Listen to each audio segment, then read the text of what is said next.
Muy buenas.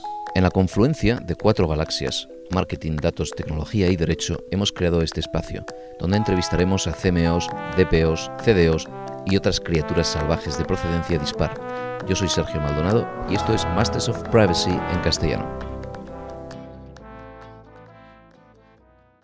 Bueno, hoy tenemos aquí a Joaquín Muñoz, que es partner en Bird & Bird y es director del departamento en el que se ubica la práctica de protección de datos en la oficina madrileña de este despacho internacional. Joaquín cuenta con amplia experiencia asesorando a empresas con alto componente tecnológico en todo lo que afecta a protección de datos, seguridad de la información, comercio electrónico o propiedad intelectual.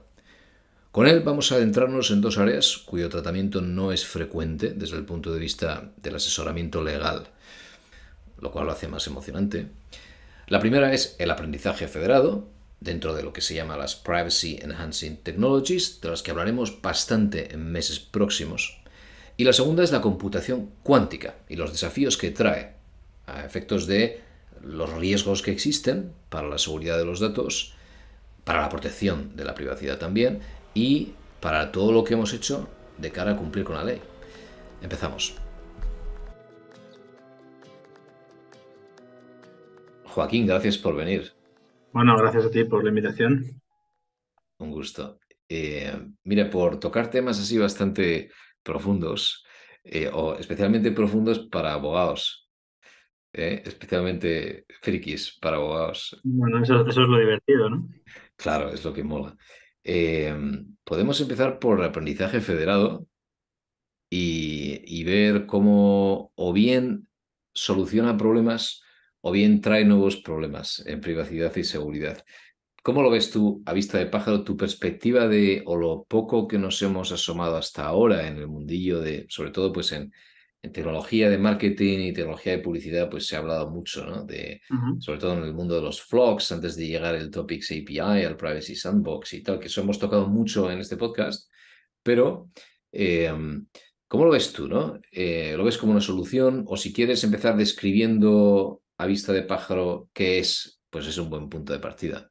Bueno, pues perfecto. Bueno, sin entrar en ser muy técnico y digamos un poco un lenguaje que pueda entender más o menos todo el mundo, pues al final cuando hablamos de aprendizaje acelerado estamos hablando de darle la vuelta un poco al modelo habitual de las empresas, ¿no? Que lo que suele entender es decir, dame todos los datos que pueda, ¿no? Recojo todos los datos que pueda de todos los sitios donde pueda y ya los gestiono yo y ya me hago yo mis algoritmos y aprendo de todos esos datos pues para sacar conclusiones, para tomar decisiones o como tú decías, para, pues eso, para orientar el negocio hacia un lado o hacia el otro.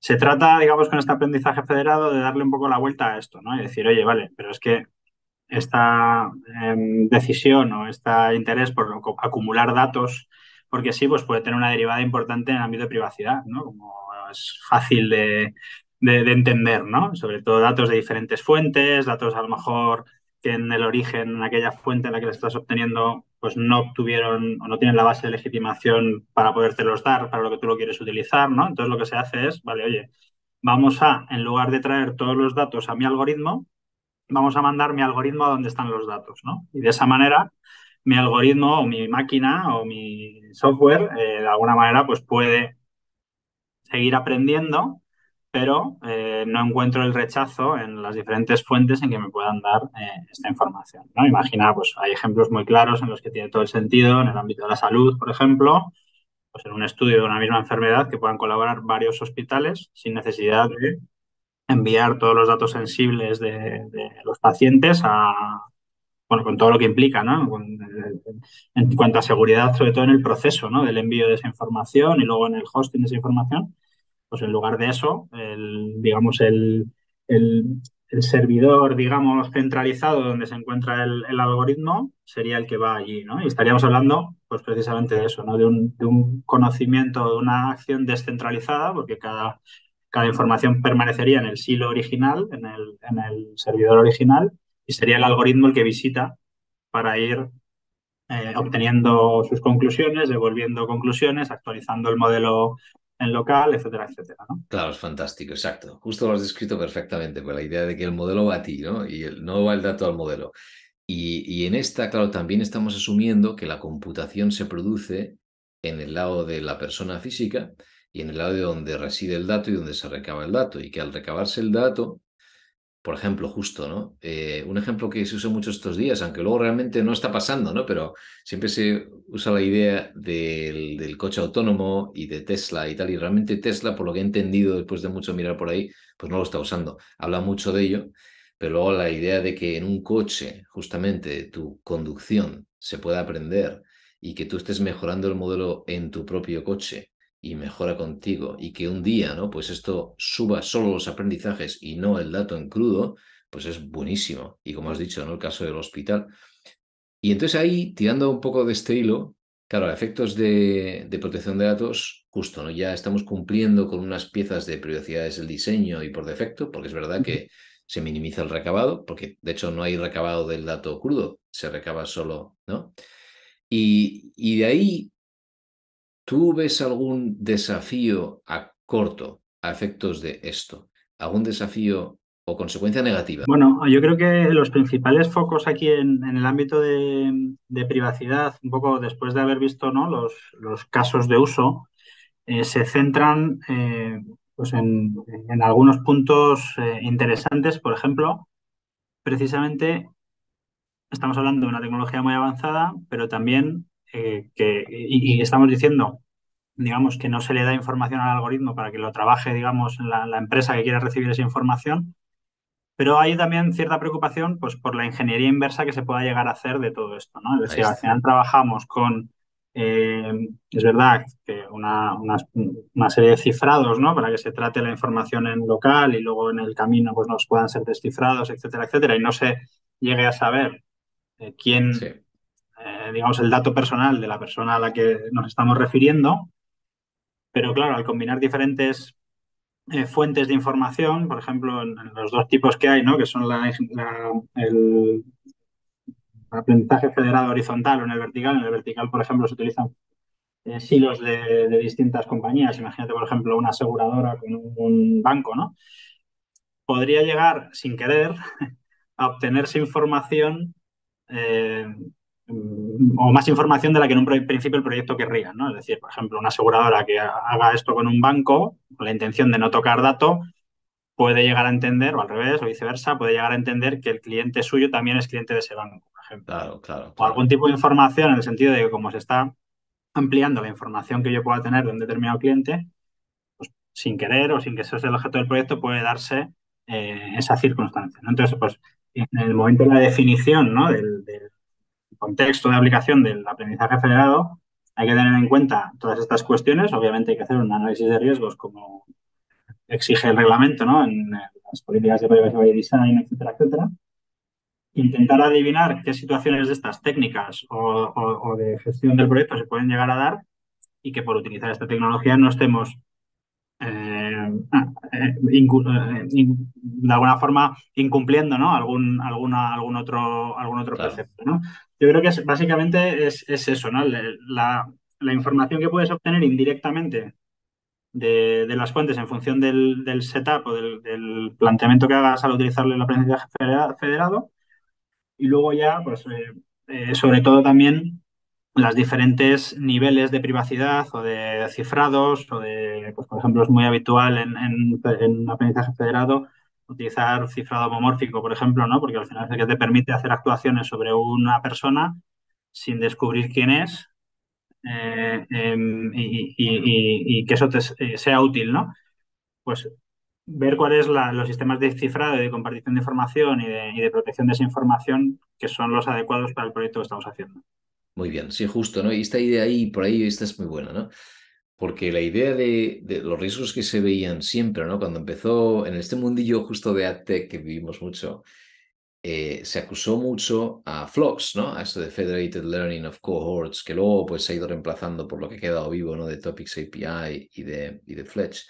Pero justo ahí se acusaba que exponía a la gente a cierto fingerprinting, porque se exponían propiedades de intereses justamente al ser cross, en este caso, pues justo, ¿no? Muy cross-vertical, se estaban exponiendo muchos intereses que por ahora el aprendizaje sí que se estaba produciendo en el navegador, en este caso del usuario en Chrome, Pero como al llegar al final, claro, el propósito de esto era, en vez de volcar sobre ti el update, la actualización del software donde esto ya ha aprendido y como pasa con el teclado predictivo, ¿no? Que esto sí que se usa, ¿no? En Ujú.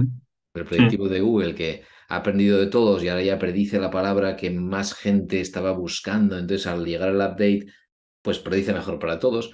En este caso no es así. Lo que se buscaba era servirte publicidad, ¿verdad? Sin saber quién eres, reemplazando la cookie de tercera parte.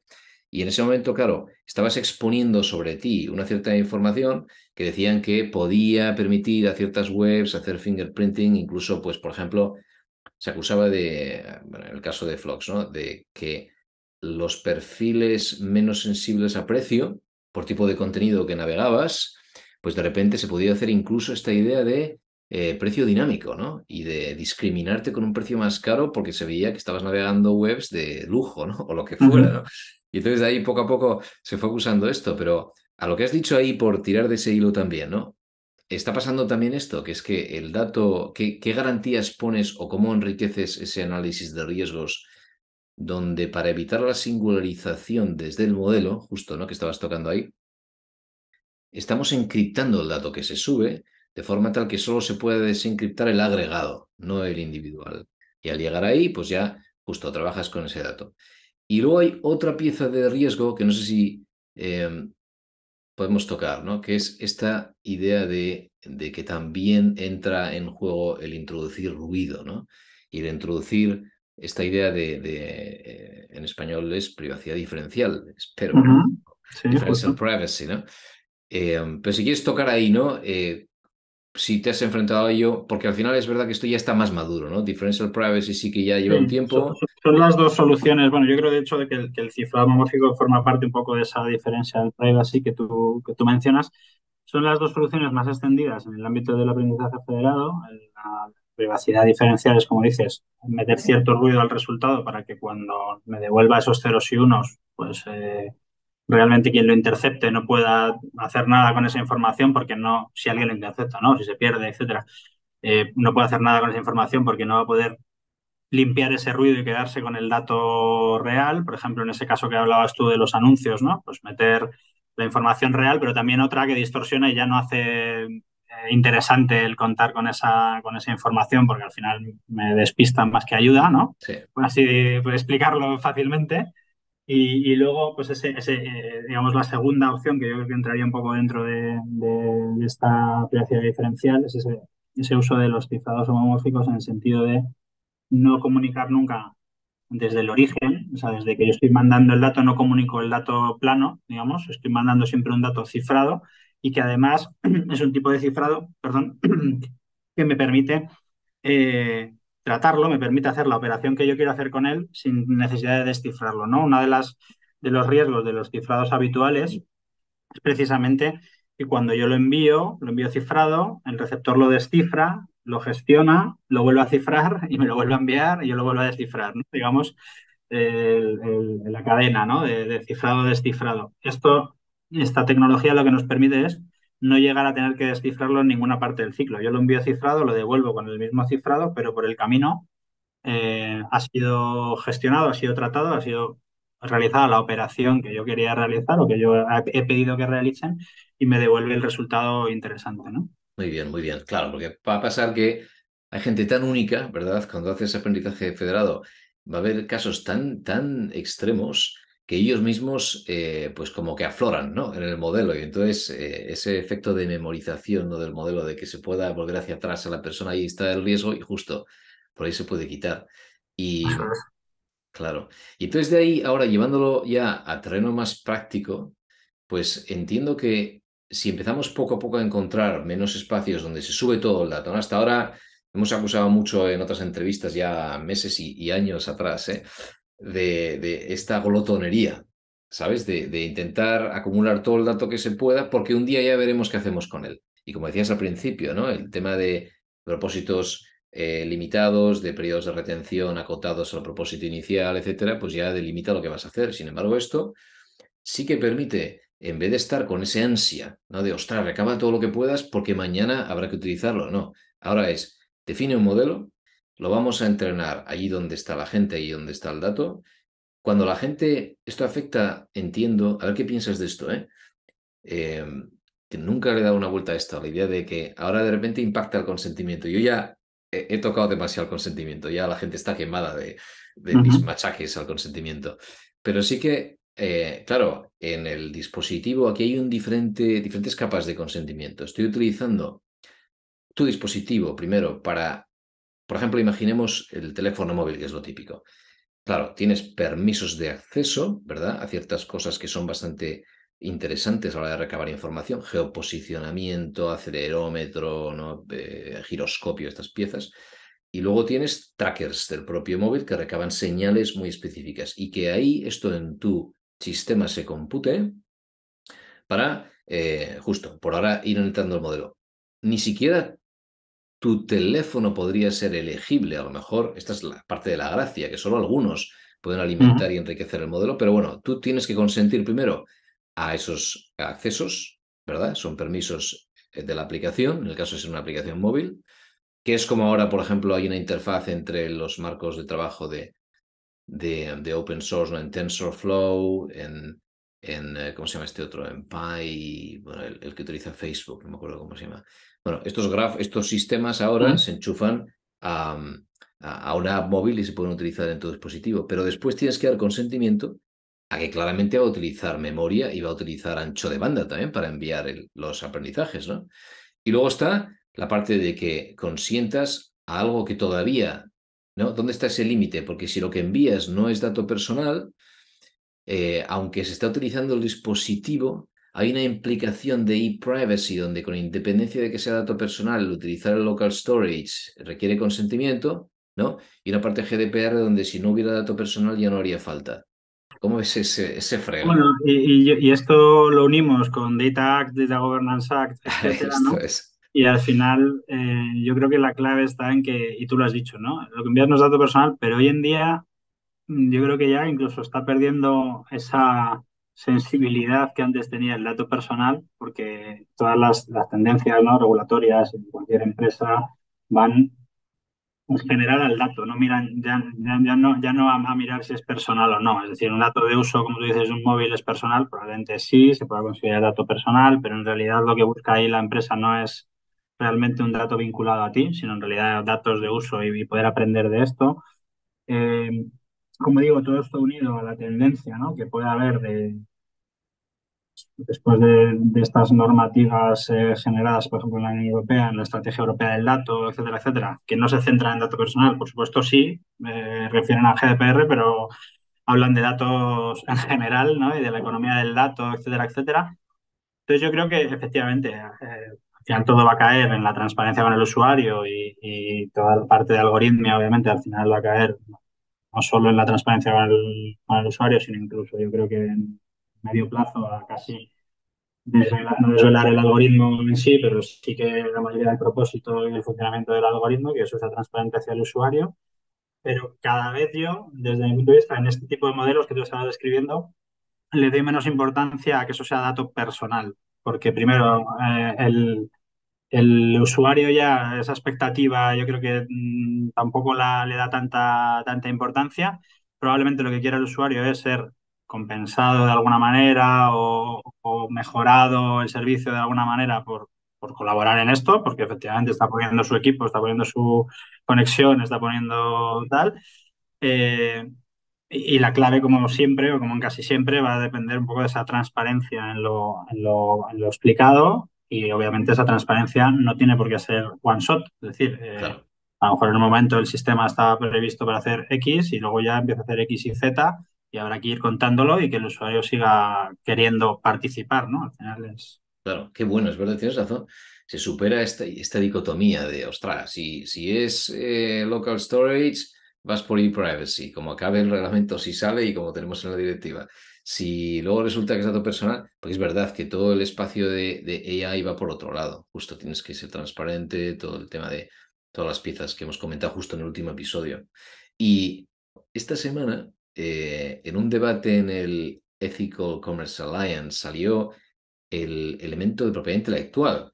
Y aquí mete otra pieza muy interesante, ¿no? Cuando el aprendizaje en el dispositivo es con tus fotos, ahora se está hablando estos días, se salió un artículo en Wired, otro artículo en The Verge, hablando de qué pasa con el, todos los creativos, ¿no? En el caso, por ejemplo, de DALL-E, ¿no? En OpenAI, todos los cuadros que se suben para entrenar el modelo cuando pides que te haga una acuarela inspirada en Matisse.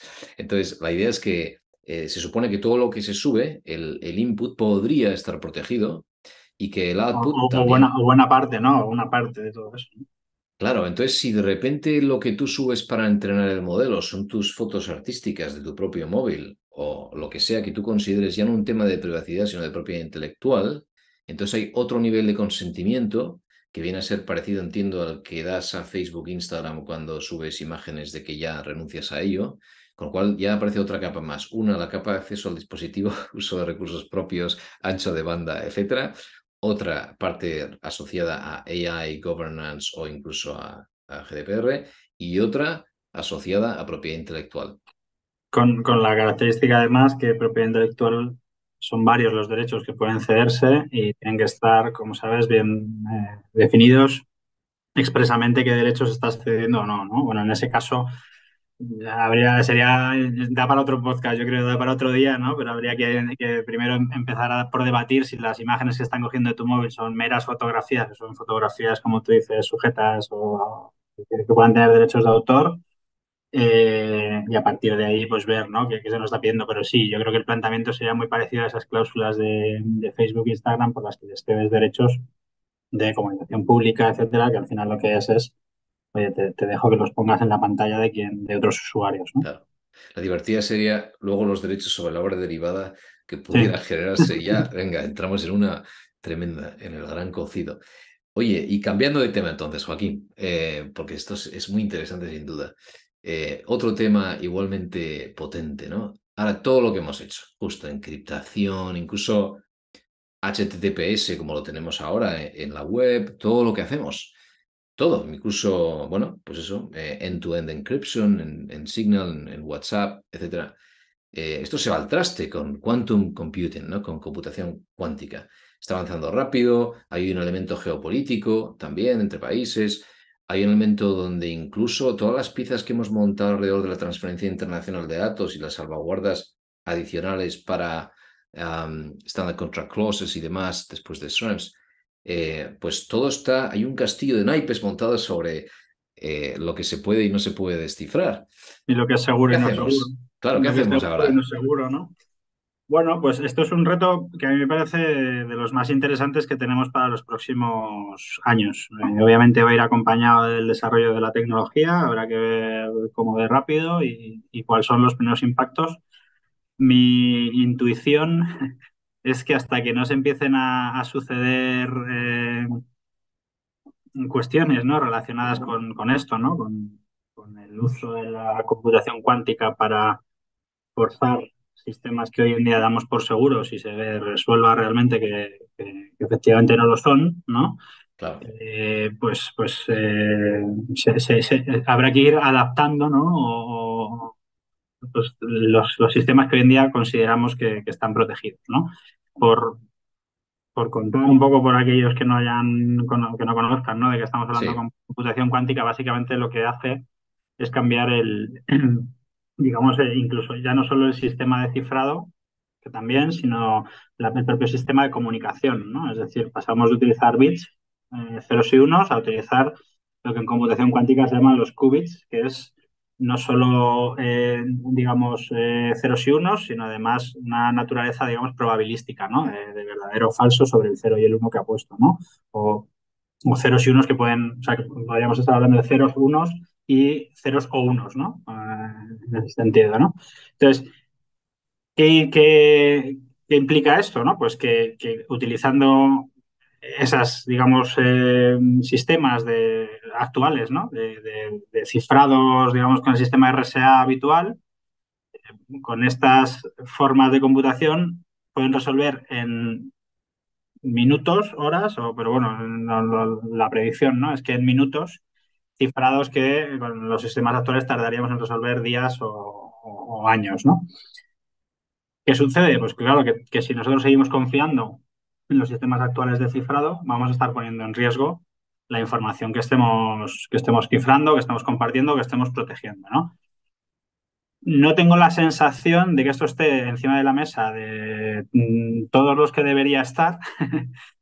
Sí que hay universidades trabajando en sistemas de cifrado que llaman postcuántico, ¿no? Es decir, bueno, adelantarte a esto y ir incorporando tecnología, ¿no? Que resista, digamos, a esto.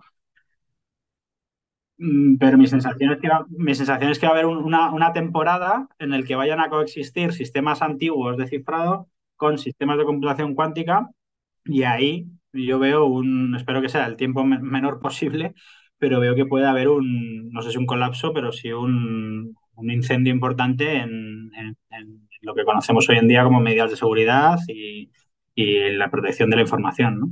Sí, sí, pinta, hay un momento de que nos pilla el toro. Pinta difícil evitarlo porque estos días lo único que sale en la prensa con desafíos de privacidad y quantum computing y tal, hace poco salió uno y no recuerdo los detalles, pero era acerca del alquiler de las máquinas, ¿no? Como al final, claro, hay unos cuantos computadoras cuánticas que puedes acceder y pagar por tiempo y por uso y de memoria y demás y que por visto como son compartidas y alquiladas, pues un poco como el cibercafé, pero a lo bestia, ¿no? El que llega allí y lo usa, parece que quedan remanentes de la información que se utiliza para trabajar con ello y que hay gente que está accediendo a proyectos paralelos de otros equipos y cosas de estas, o sea, desafíos muy tangenciales, pero tú lo has dicho, ¿no? Ahora, el desafío número uno que yo veo es que, vale, a futuro puede ser que tú no estás preparado para tu empresa o lo que sea, para trabajar con desafíos post-quantum, vamos a decir, pero bueno, pues lo que vas enviando todavía se te puede descifrar. El problema es, bueno, y tardas en adaptarte. El problema es qué pasa con el histórico, qué pasa con lo que hoy estamos enviando, que hoy alguien puede guardar y no es capaz de descifrar, pero mañana dice, bueno, yo me lo guardo, ¿sabes? Esto lo hackeo hoy.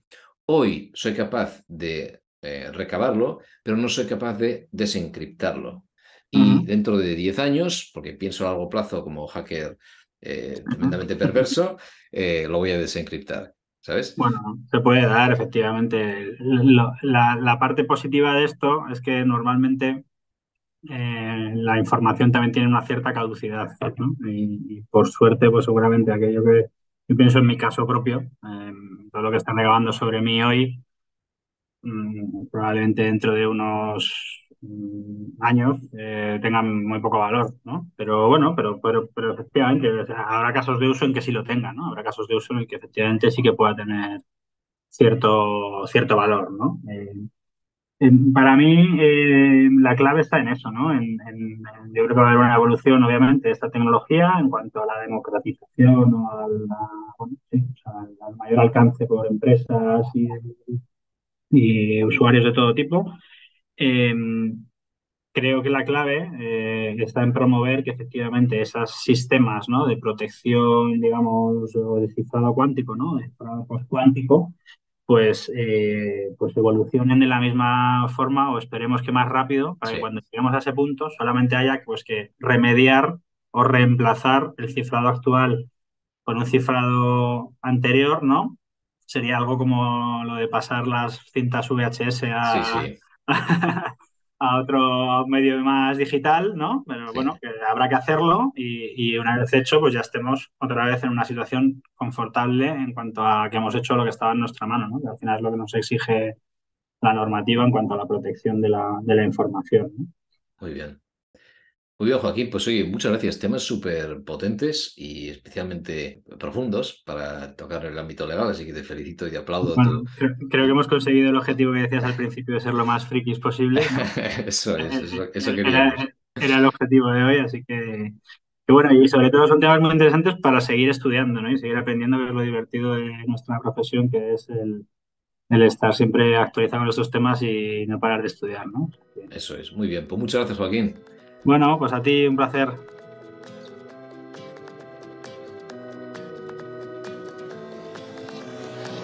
Hasta aquí hemos llegado. Hoy puedes consultar las notas del episodio en mastersofprivacy.com y si te apetece puedes seguirnos en LinkedIn o en Twitter, puedes enviarnos sugerencias para futuras entrevistas o temas y todo ello bienvenido.